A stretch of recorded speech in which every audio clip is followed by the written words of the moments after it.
Dragon Tales of China, The Legend of Yue Fei. Prologue, Why China Betrayed Its Greatest Hero. In the winter of 1142, China's greatest general sat alone in a prison cell. The room was cold, the walls were damp. Outside, snow drifted across the capital. Inside, a man waited for death. His name was Yue Fei. He was 39 years old. He had never lost a major battle. He had reclaimed cities many believed were lost forever. He had protected millions and inspired an entire generation. Yet tonight, his own government was preparing to execute him.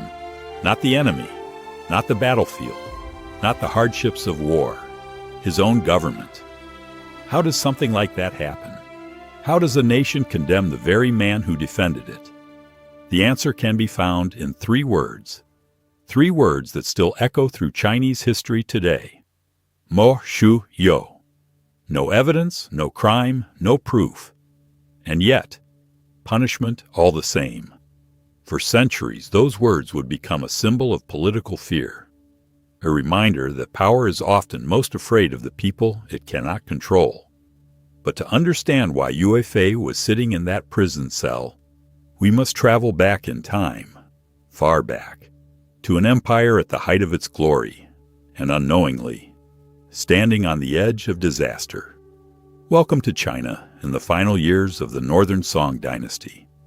If you had walked the streets of the capital city of Bianliang, you might have believed you were standing in the center of the world. The markets overflowed with silk. Tea houses stayed open deep into the night. Artists painted masterpieces. Poets competed for fame. Scholars debated philosophy beneath lantern light. To many people, it felt like an age of endless prosperity. But history has a habit of punishing certainty. The ministers in the capital believed wealth could buy security. They believed diplomacy could replace strength. They believed civilization alone could protect them. They were wrong, because far beyond the northern frontier, a storm was gathering.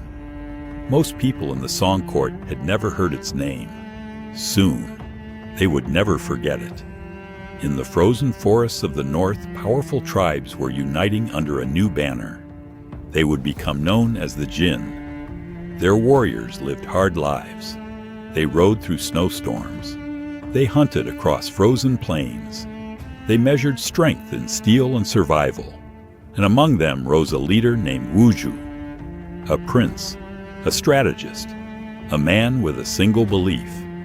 Weakness invites conquest. Strength creates peace. As the Song dynasty celebrated its prosperity, the Jin prepared for war. And history began to move toward a small village, toward a poor family, toward a child who had no idea what destiny was preparing for him. That child was named Yue Fei. His story was only beginning.